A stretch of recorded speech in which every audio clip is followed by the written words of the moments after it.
ರಾಜ್ಯದ ಶಿಕ್ಷಣ ಕ್ಷೇತ್ರದಲ್ಲಿ ತಂತ್ರಜ್ಞಾನ ಆಧಾರಿತ ವ್ಯವಸ್ಥೆಯನ್ನು ಬಲಪಡಿಸಲು ಸರ್ಕಾರವು ಭರ್ಜರಿ ಹೆಜ್ಜೆ ಇಟ್ಟಿದೆ. ಸರ್ಕಾರಿ ಪದವಿ ಪೂರ್ವ ಕಾಲೇಜುಗಳಲ್ಲಿ ಕಡ್ಡಾಯ ಡಿಜಿಟಲ್ ಹಾಜರಾತಿಗಾಗಿ ಹೊಸದಾಗಿ ನಿರಂತರ ಎಂಬ ವಿಶೇಷ ಯೋಜನೆಯನ್ನು ಪರಿಚಯಿಸಲಾಗಿದೆ.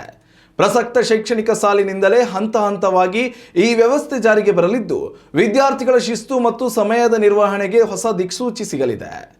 ಇನ್ನು ಮುಂದೆ ಕ್ಲಾಸ್ ರೂಮ್ಗಳಲ್ಲಿ ಉಪನ್ಯಾಸಕರು ರಿಜಿಸ್ಟರ್ ಬುಕ್ ಹಿಡಿದು ಪ್ರತಿಯೊಬ್ಬ ವಿದ್ಯಾರ್ಥಿಯ ಹೆಸರು ಕೂಗುವ ರೋಲ್ ಕಾಲ್ ಹಳೆಯ ಪದ್ಧತಿಯನ್ನು ಕೈಬಿಡಲಾಗ್ತದೆ. ಅದರ ಬದಲಾಗಿ ಅತ್ಯಾಧುನಿಕ ಮುಖಚರ್ಯೆ ಗುರುತಿಸುವ ಡಿಜಿಟಲ್ ತಂತ್ರಜ್ಞಾನವನ್ನು ಅಳವಡಿಸಲಾಗ್ತಿದೆ. ತರಗತಿ ಪ್ರವೇಶಿಸುವಾಗ ಅಥವಾ ನಿಗದಿತ ಡಿಜಿಟಲ್ ಸಾಧನದ ಮುಂದೆ ವಿದ್ಯಾರ್ಥಿ ನಿಂತಾಗ ಅವರ ಮುಖವನ್ನು ಸ್ಕ್ಯಾನ್ ಮಾಡಿ ನೇರವಾಗಿ ಸರ್ವರ್ನಲ್ಲಿ ಹಾಜರಾತಿ ದಾಖಲಾಗ್ತದೆ. ಸರ್ಕಾರವು ಮೊದಲ ಹಂತದಲ್ಲಿ ಈ ಅತ್ಯಾಧುನಿಕ ತಂತ್ರಜ್ಞಾನವನ್ನು ಕೇವಲ ರಾಜ್ಯದ ಸರ್ಕಾರಿ PU ಕಾಲೇಜುಗಳಲ್ಲಿ ಮಾತ್ರ ಪ್ರಾಯೋಗಿಕವಾಗಿ ಆರಂಭಿಸಲಿದೆ. ಅಲ್ಲಿನ ಸವಾಲುಗಳು ಮತ್ತು ಯಶಸ್ಸನ್ನು ಅವಲೋಕಿಸಿದ ಬಳಿಕ ಮುಂಬರುವ ದಿನಗಳಲ್ಲಿ ರಾಜ್ಯಾದ್ಯಂತ ಇರುವ ಎಲ್ಲ ಸರ್ಕಾರಿ ಅನುದಾನಿತ PU ಕಾಲೇಜುಗಳಿಗೂ ಇದನ್ನು ವಿಸ್ತರಿಸಲು ತೀರ್ಮಾನಿಸಿದೆ. ಈ ವ್ಯವಸ್ಥೆಯಿಂದಾಗಿ ಹಾಜರಾತಿ ಪ್ರಕ್ರಿಯೆಯಲ್ಲಿ ಸಂಪೂರ್ಣ ಪಾರದರ್ಶಕತೆ ಬರಲಿದೆ.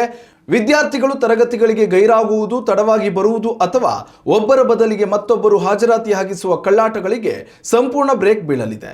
ಇಷ್ಟೇ ಅಲ್ಲದೆ ಪ್ರತಿದಿನ ಬೆಳಿಗ್ಗೆ ಅಟೆಂಡೆನ್ಸ್ ತೆಗೆದುಕೊಳ್ಳಲು ವ್ಯಯವಾಗುತ್ತಿದ್ದ ಉಪನ್ಯಾಸಕರ ಅಮೂಲ್ಯ ಸಮಯ ಉಳಿತಾಯವಾಗಲಿದ್ದು, ಅದನ್ನು ಬೋಧನೆಗೆ ಬಳಸಿಕೊಳ್ಳಲು ಸಹಕಾರಿಯಾಗಲಿದೆ.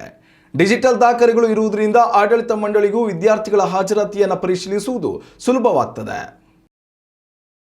ಉತ್ತಮ ಸಂಸ್ಕಾರಯುತ ಶಿಕ್ಷಣದೊಂದಿಗೆ VSS English medium CBSE school Udupi Muddur. ನರ್ಸರಿಯಿಂದ 10ನೇ ತರಗತಿವರೆಗೆ ಶಿಕ್ಷಣದ ಜೊತೆಗೆ 5ರಿಂದ 10ನೇ ತರಗತಿವರೆಗಿನ ವಿದ್ಯಾರ್ಥಿನಿಯರಿಗೆ ಉತ್ತಮ ಹಾಸ್ಟೆಲ್ ಸೌಲಭ್ಯವೂ ಇದೆ. ನಿಮ್ಮ ಮಕ್ಕಳ ಪ್ರವೇಶಾತಿಗಾಗಿ ಈ ಸಂಖ್ಯೆಗೆ ಕರೆ ಮಾಡಿ.